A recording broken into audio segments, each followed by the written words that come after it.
welcome. Welcome, Illinois Nation. Welcome, world. So this is, once again, this is your man, the original Knight Rider, the Black Knight himself. This is Mr. O. And guess what day this is? I'm coming with y'all with a surprise today. And I love doing these shows. I really do. I really enjoy doing these shows. But today's the day is another episode of WTF. Basically, I call White Thug Friday, which I come on this topic on these days. I discuss on this show. I discuss and talk about the self-inflicted genocide known as white-on-white crime. You know, that's the one thing that the lamestream media never wants to talk about. Never wants to talk about. Well, today y'all in for a surprise today. When I was doing my homework the other day and stuff like that, I happened to come across today that the Federal Bureau of Investigations had released the 2015 crime stats that's in the United States. And you can go to the link I put in the description there on the podcast show right there for those who's listening or watching live via YouTube, or you looking at it via Facebook or Twitter. You know, my Twitter feed, you can look at there. But you can go like the 2015 crime statistics in the United States. This coming from there, and you can see what's going on. I'm just gonna read a little bit to you right there. By arrest, basically by race and ethnicity. This came out. Now, when it come down to basically like with murder and non-negligent manslaughter,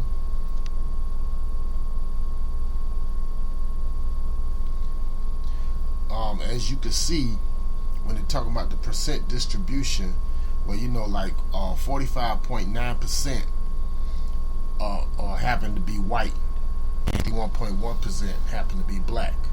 But it gets better. It gets better when it comes down to it. Yeah, some of them are going to be a little bit more higher, but not all. When it comes down to rape, the rape one is right through the roof. 68.0% turns out to be white.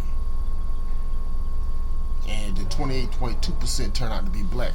Another proof right there. That'll shut these storm front trolls up, or these reverse racists or suspected white supremacists up, about when they want to get out here and want to holler about, and these coons too, talk about, hey, what about black on black crime? You know, come to robbery, you know, 44.4% white, 53.5% black.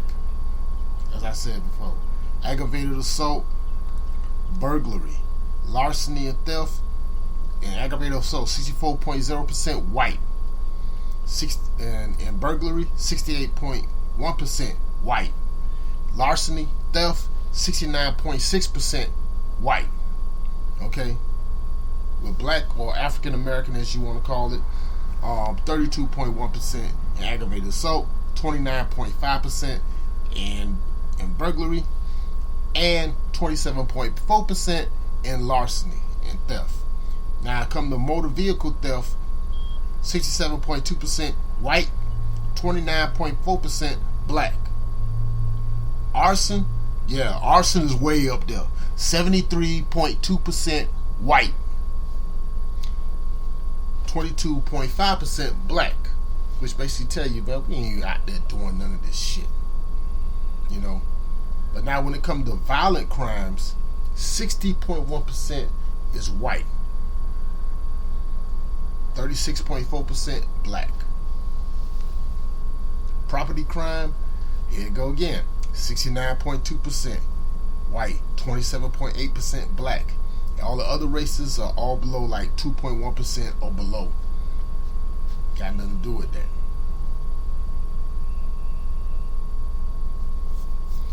Other assaults, whites lead again, 65.9%. and black 30.8%. Forgery and counterfeiting, fraud, embezzlement, stolen property, buying and receiving, possessing, vandalism, weapon carrying. Shoot, lists go there, but you could always go there. But I'm just gonna go over the synopsis because there's 3 tables to this.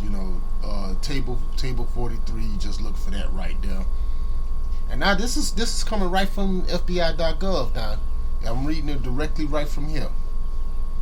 So let me just go like this: arrest by race and ethnicity.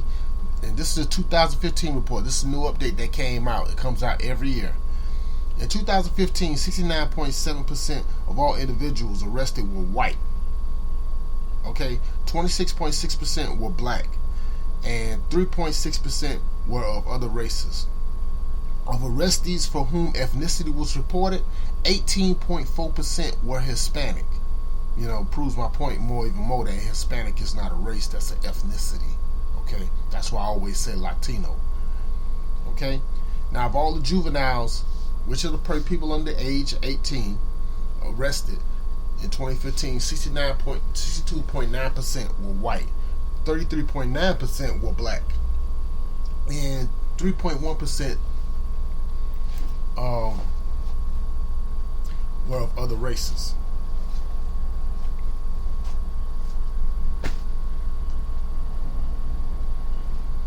Okay. Now, juveniles arrestees from whom ethnicity was reported, like I said, of juvenile arrestees, under the age of 18, 22.8% were Hispanic. Now, the adults that were arrested in 2015, 70.4% were white. Because remember, as like I said before a long time ago, white people represent 60% of the population, but 70% of them, as it's proven right here, 70.4% of them were arrested. 26.0% were black, and 3.7% were of other races. Now, of all adult arrestees from whom ethnicity was reported, 18.0% were Hispanic. Now, white individuals were arrested more often for violent crimes than individuals of any other race, and accounted for 60.1% of other race of those arrested. Of adult arrested for murder, now this is where we're high. 50.4% were black, 46.5% were white, and 3.1% were of other races.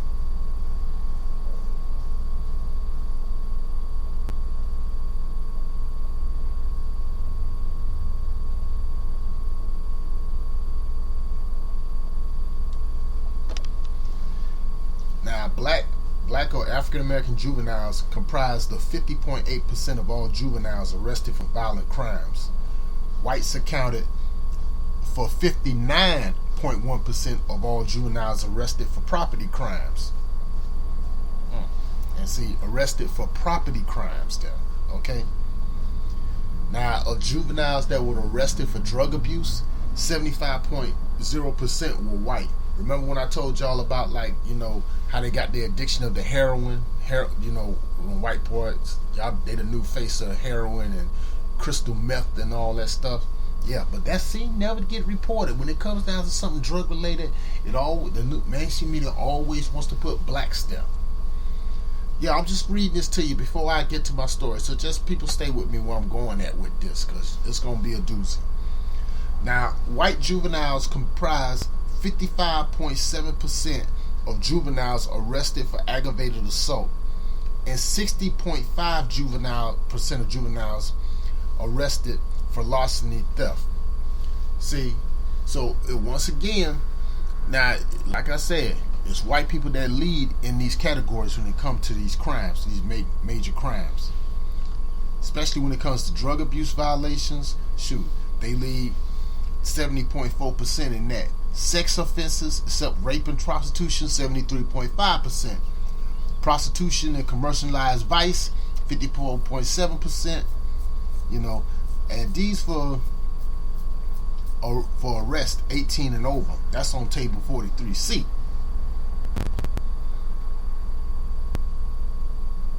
But when it comes down to the rape and everything like that, yeah, they lead in that big time. Shoot. When it comes down to disorderly conduct, shoot, 64.0% of them be for whites. Drunkenness, 76.4%. Liquor law, 79.8%. Driving under the influence, 82.6% of the people driving under influence were mostly white people. Well, the rest of that were mostly white.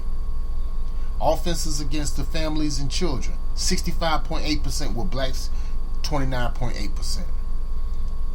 Okay, so much for that domestic violence type thing. You know. Gambling, okay, well, we're high in that. You know, blacks are high in that, 56.4% compared to whites and 36.0%. Now, drug abuse is through the roof because, like I said, the new face of heroin, drugs right now. But if you want to know more about this, you can always just go to the link I just put up in the description right there, and you can download it and read it for yourself. But I just wanted to read mostly the overview of this the whole documentation. But there's this on ucr.fbi.gov. It comes out every year.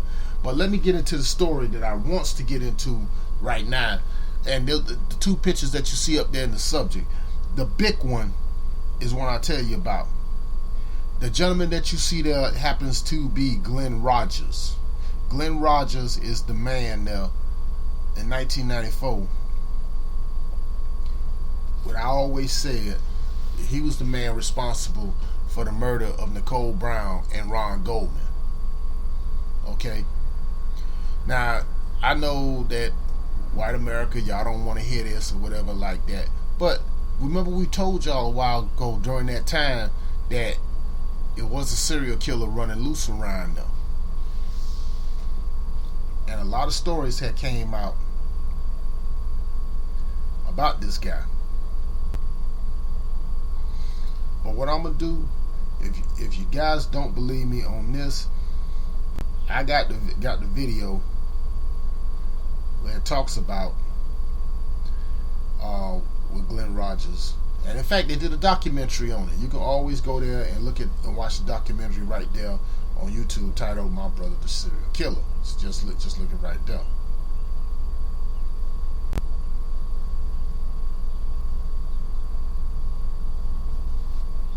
So I just want to go ahead and I'm just going to go to this news section right here.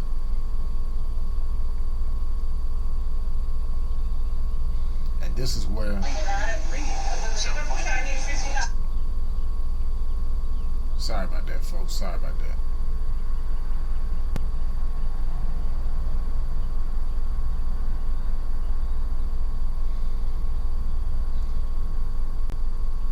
Because everybody knows, because the OJ trial was the most infamous of them all.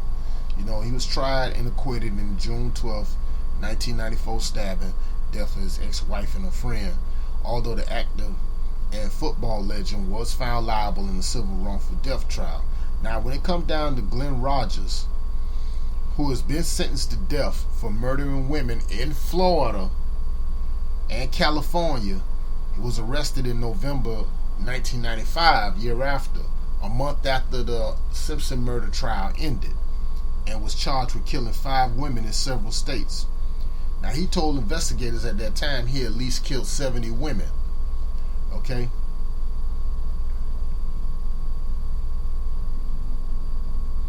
Now, this coming from out the mouth of his own brother.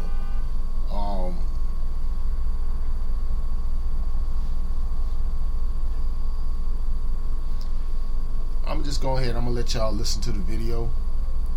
And the audio here. And I'm going to come back with my commentary. The man says his brother is the one who killed Nicole Brown Simpson and her friend Ron Goldman. And now his story has been made into a documentary set to air on Investigation Discovery. But one woman we spoke with says not so fast. News 5's Karen Johnson joining us now from Hamilton with the story. Karen? Well, Mike, the documentary is set to air Wednesday night, and it'll take viewers to Hamilton, here along Park Avenue.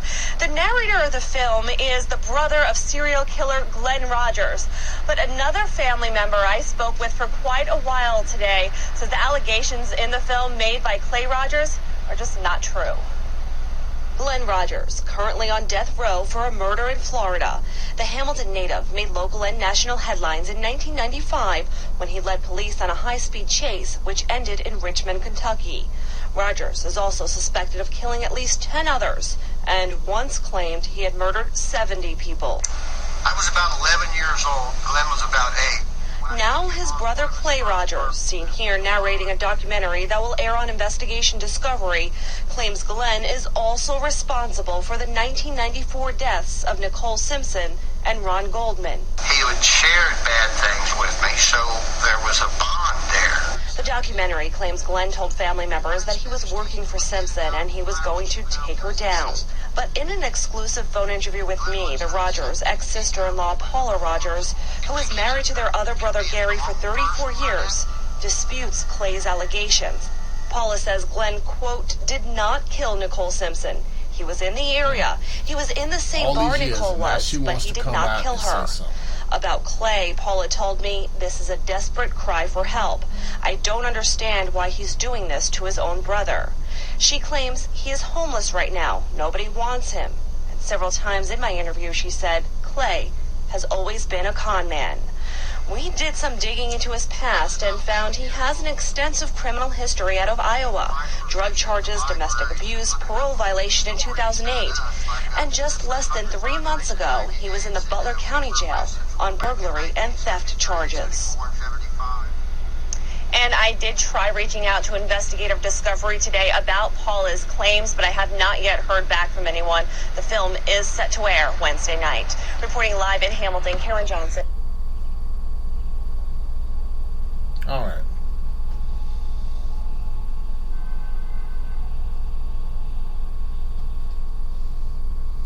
But yeah, but that there is the truth. It's the true thing right there. So like I said, I still say the same thing, and I said it 25 years ago, and I still say it right now. OJ Simpson did not kill Nicole Brown and Ron Goldman. You know, and my theory still sticks in what I said before.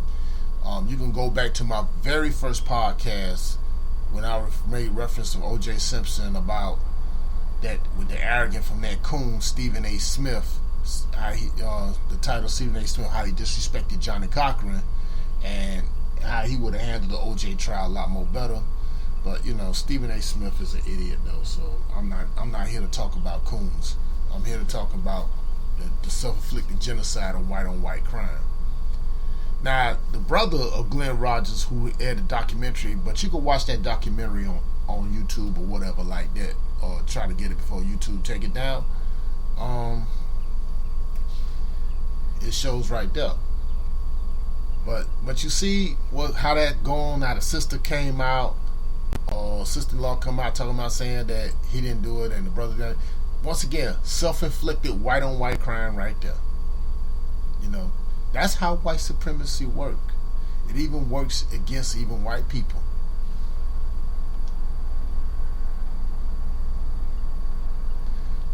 But we been told y'all, as well as myself, Mr. Superboy 223, Irvin V. Griffin, Jay Miller Speaks, a lot of us said I'm that. in my mouth.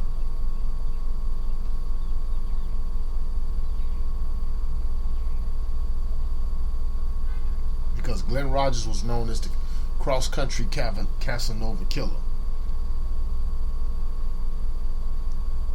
So you know, if he killed women here in Florida and then over in California, yeah. So you know, it was proof. It was already evidence that showed that he was at a bar at the same time Nicole Brown was there. He was right there at the same time wherever she was. So evidently, yes, he was stalking her.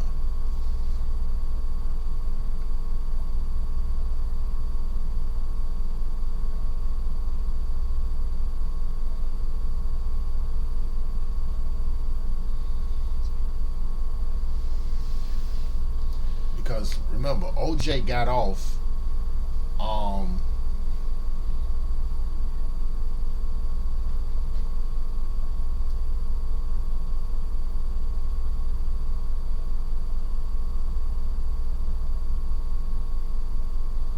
because the victims that he killed cross country. Mark Peters from his hometown of Hamilton, Ohio. Sandra Gallagher out of LA, California. Linda Price, Jackson, Mississippi. Yeah, he stopped there too. Tina Marie Cribbs out of Tampa, Florida, November 5th, 1999. You know, he'll hang out at bars and all that stuff. This was kind of peculiar with that one with out of Tampa. I guess, you know, he left with her at a Showtown, leaving the Showtown bar in Tampa, Florida. Bartender told police that Rogers bought Cribbs and her friends drinks, and that Cribbs would later ask for a ride by Rogers. 2 days later, a member of the cleaning staff in the Tampa motel found Cribbs' body. She'd been stabbed in the chest and the buttocks. A clerk at the motel told authorities that Rogers had arrived at the motel a few days before the murder. On November 5th, Rogers paid for an extra night and asked that his room not be clean. The clerk then saw Rogers putting his belongings in a white Ford Festiva. Next day, Cribbs' wallet was discovered at a rest area in North Florida. Fingerprints lifted from the wallet in the motel room would match to Rogers. So on November 13th, Rogers was arrested in Kentucky driving Cribbs' car, which he claims been lent to him. He also said Cribbs was alive when he left. So on July 7, 1997, Rogers was convicted and sentenced to death for the murder of Tina Marie Cribbs. And after that, he also went and killed Andy Giles Sutton out of Boise City, Louisiana.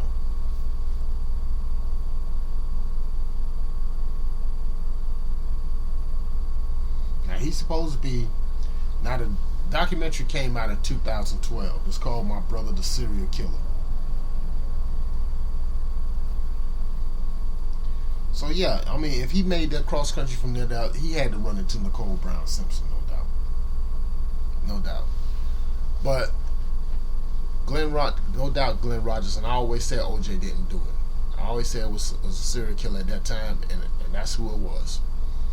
I don't care what anybody say, because I already know that the white trolls are gonna come on my page. They're gonna come on there with their bullshit statistics and all that stuff right there. Well, I got the proof right there. But I'm telling you, come on there with that foolishness, you will be blocked. Just giving you fair warning. But let me go on to the people that you see there in the inset picture right there. What Dave did was way worse. That was way worse. Nothing compared to what this guy did.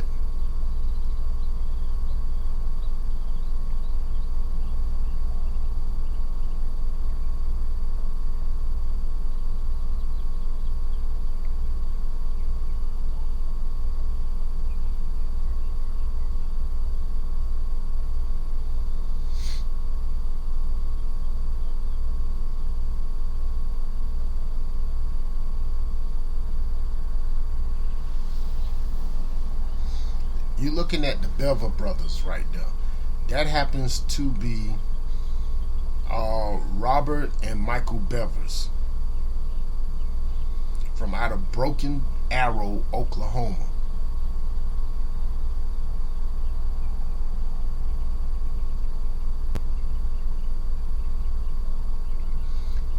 And this is coming right out of Tulsa. This was posted. The crime happened back in 2015, so a year ago. Now, let me just read it to you. This is coming from KRMG. That happens to be in Tulsa, Oklahoma. That's ironic. The police said that Robert and Michael Bevers openly talked about murdering their parents and 3 siblings the night they were arrested. Tulsa District Attorney Steve Kunzweiler, he's this the same scumbag that's trying to get Betty Shelby off. Yeah. Told KRMG News, you all heard the same stuff our office, and quite frankly, defense counsels has had to kind of keep under our hat for the last 7 months. Wasn't easy to hear.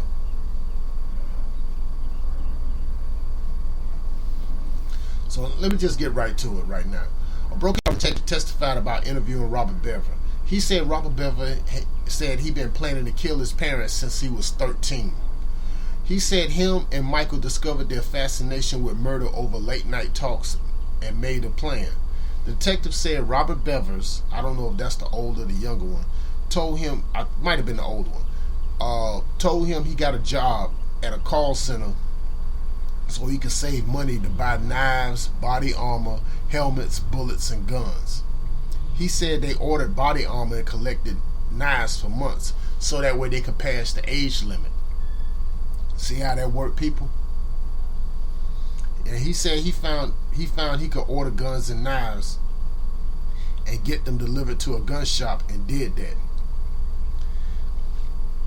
He said he ordered ammunition to be delivered to their home the day after their family was killed. The detective also said that Bevers told him the brothers planned to cut up the victims' bodies and store them in tubs in the attic to clean up the house. He also said they planned to kill their entire family, including killing their 2-year-old sister by cutting her head off with an axe. This is straight out of Halloween. That's why I played the theme song.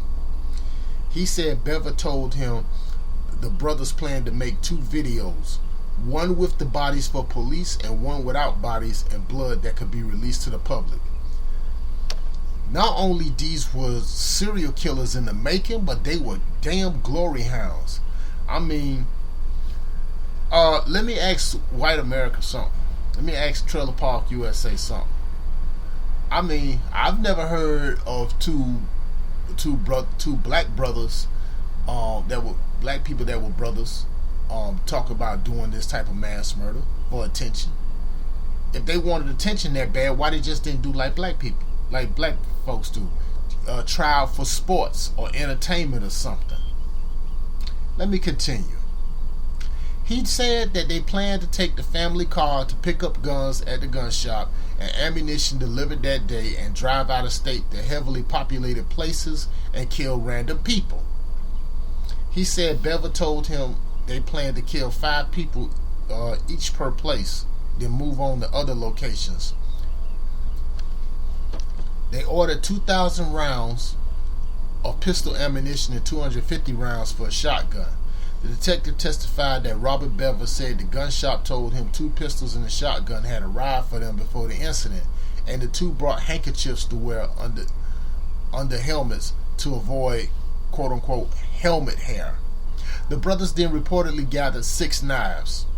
He said Robert Bevers told detectives he admired serial killers and mass shooters and said he believed killing more than one person would make him godlike. So that basically means they looked up the people like basically Ted Bundy, John Wayne Gacy, Jeffrey Dahmer, Richard Ramirez, the Night Stalker, the Zodiac Killer.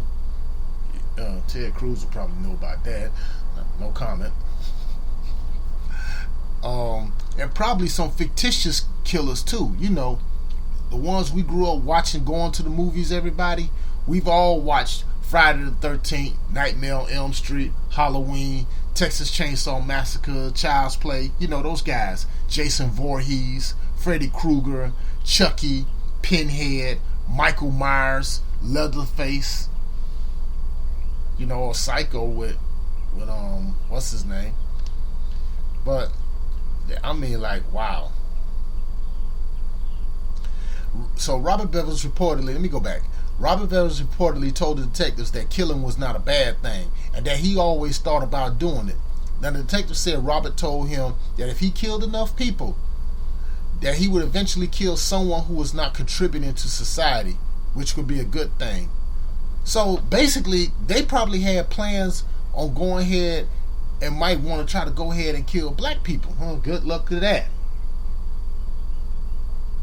Good luck to that. And he did talk about saying to go into heavy populated areas. Now, Roberts also reportedly told investigators he liked firearms because his parents hated them.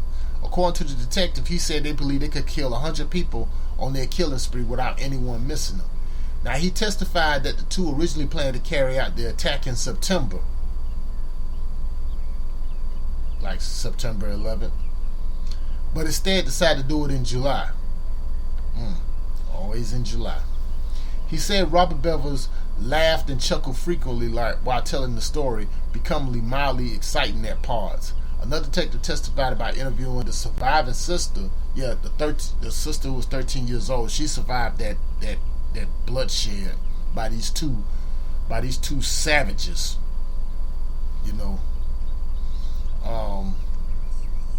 While she was in critical condition after the incident.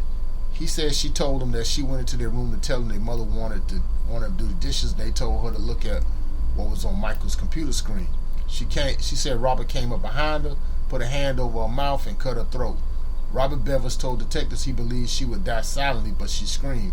The sister told investigators she screamed until her mom came. She said she ran to tell her younger sister to lock herself in the bathroom while Robert chased her, and Michael Bevers stayed and killed the mother. Now the girl says she tried to find a cell phone and ran to open the front door in order to sound the alarm. She said she passed out the front lawn and awoke to Michael Bevers dragging her back into the home as she heard her younger brother screaming inside the house. Whoa. She said the next thing she knew that there was a police officer banging on the door. He broke in and carried her out. The sister said Robert and Michael talked for about a year about wanting to kill their family and steal their money. It's always to talk about stealing the money. No doubt. I'm going to try to make this short, people. She said that they are mob mass shooters, wishing more of them got away with the crimes. According to the girl, the brother said that there were too many people in the world. According to the detectives, the child's mother said they were simply boys being boys when she told her about what the boys were saying. She said boys being boys, that's how the serial killers start out to be. She said her father was only upset that the boys were wasting their money. She said none of the children had ever been to school, none of them never made any friends. The sister said her father threw the kids across the room in the past when he was angry, and she remembered hearing the parents talk about being too rough on Robert and Michael when they were younger. She said she witnessed one fight between her mom and dad in which her dad threw her and hit her on the head with the wall. I told y'all, that statistic had come right back to what I said on the 2015 FBI statistics. When that domestic violence abuse, whites leading that. She did not have to testify in person, as the judge said there was testimony from the detectives who interviewed her was sufficient when coupled with other evidence. But as of right now, update on the Bever Brothers, that I think one of them is sentenced to life in prison. I don't know what happened to the other one, but I'm going to look more into that one. I'm going to look more into it. But that just goes to show you, and if you look at these two right there, no doubt they happen to be a product of inbreeding and probably being addicted basically on heroin and crystal meth. This is another one of these cases that the lamestream media never wants to talk about, or they just quietly swept up under the rug when it comes down to white on white crime, the self-inflicted genocide of white on white crime. But nobody never wants to talk about that. But anyway, as I go like on my statistics when it comes down to it, and this is 2015 now.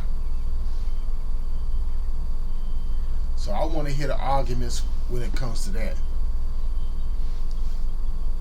This coming straight out of the FBI.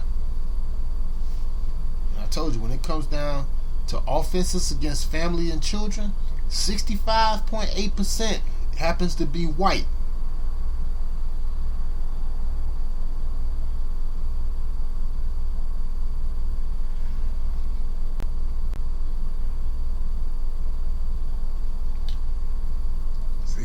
.9%.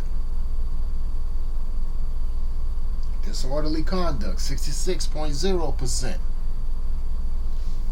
And when it comes down to that, and you got these guys, Glen Rogers, the man who really murdered Nicole Brown and Ron Goldman, not OJ.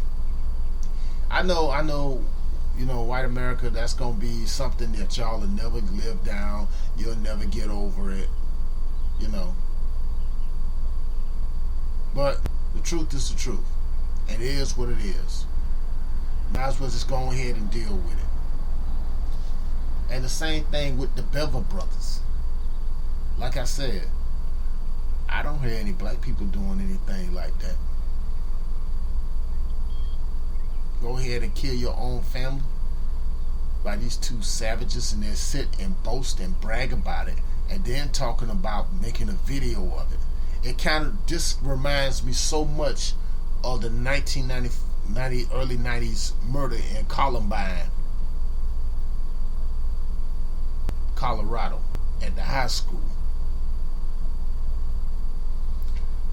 Okay, we're not the ones going around here, and I'm gonna just say this right now to the idiots, to the fascists over at Fox News, you know, racists like Sheila O'Reilly, that bitch Megan Kelly, Sean the queer-looking racist Hannity,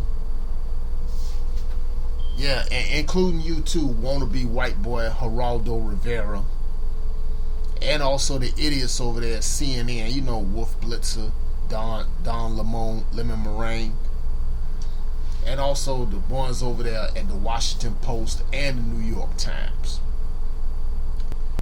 We're not the ones going around here committing mass murders, shooting up schools, shooting up synagogues, movie theaters, things like that. The crime stats, what I just read to you, is just already was proof enough. You don't want to believe me? Then you look at it up for yourself. You can get out there and you can make all the excuses all you want. You can get out there and trying to get out there and say that Black Lives Matter is going around here being a terrorist organization. or the new Black Panther Party are terrorists and they're killing white people. I've never heard of the Panthers going around killing white people, or anybody from Black Lives Matter for that matter, or the Nation of Islam, or the NGE for that matter. Although I've heard the Ku Klux Klan been doing it as well. Not only they go ahead and murder a lot of my people, but they also murdered a lot of whites as well that stood up for my people and weren't on that tip. Now, as I always say, I'm gonna just do this as a disclaimer. Now, to those white people who know they're not part of this, they're not like these other, like the imbeciles that I just read, like the Glen Rogers, like the Bever Brothers, like the Betty Shelbys, or the Austin Harufs, or anybody like that. Okay, I'm not talking to you. Not to be sarcastic, but I'm not talking to you. You know you ain't like this. If this doesn't offend you, okay, you ain't got nothing to worry about. The ones who probably are going to get offended will be the ones who probably going to troll my channel and leave a little stupid comments and all that stuff like that. They all caught up in their feelings. They caught up in their feelings because they know the truth hurts. And I'm like a spitting cobra, so I spit truth venom. Spitting cobra aims for your eyes when they spit venom. Whether you want to be blinded, but no, this is reality. And besides, this right here speaks for itself.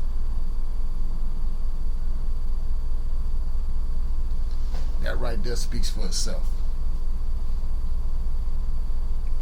But it's once again, it's another day in the office of the self-inflicted genocide known as white-on-white crime, and it's steadily climbing on the rise, as you can see right now, especially when it comes down to rape, when it comes down to robbery, aggravated assault, burglary, larceny theft, motor vehicle theft, arson, violent crime, property crime, other assault. Now, as far as black people, yeah, in some categories, yeah, we higher in that, such as the murder and non-negligent manslaughter. Yeah, 51.1% compared to whites, or 45.9%. Yeah, but you look at statistics, the overall synopsis, and I'm gonna say it one more time. In 2015, 69.7% of all individuals arrested were white. 26.6% were black or African American. 3.6% were of other races. Give me that. Now, of arrestees for whom ethnicity were reported, 18.4% were Hispanic. Now, for adults arrested for murder, 50.4% were black or African American. Yeah, we high in that. But look at this, white folks, white supremacists, y'all not too far behind, 46.5%. Okay? Now, of adults that were arrested in 2015, 70.4% were white. And 26.0% were black African American, and 3.7% were of other races. Now, of adult arrestees of ethnicity were reported, 18.0% were Hispanic.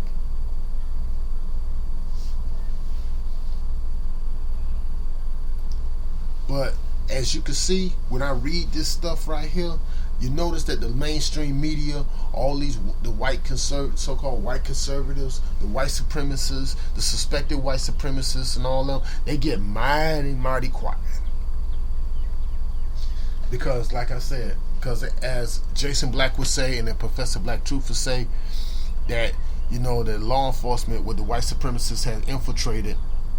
They are the enforcement arm of white supremacy, and the lamestream media happens to be the propaganda arm, the propaganda body for white for the enforcement arm of white supremacy.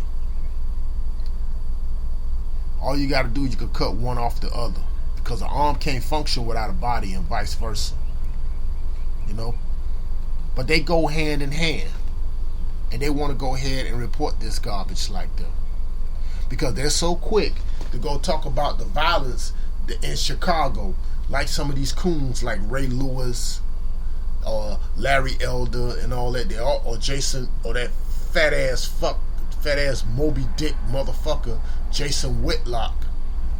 You know, those two guys, Ray Lewis and Jason Whitlock, stick to sports because you barely know anything about that. So don't even come talk about crime stats and everything. You know, because they quick to talk about black on black crime. And Mr. Jason Whitlock, I'm saying like that. Look at, if you got enough time, look it up on 2015 FBI.gov report. The crime stats are already out. So you can shut that noise up along with your white supremacist handlers over there in Fox Sports 1.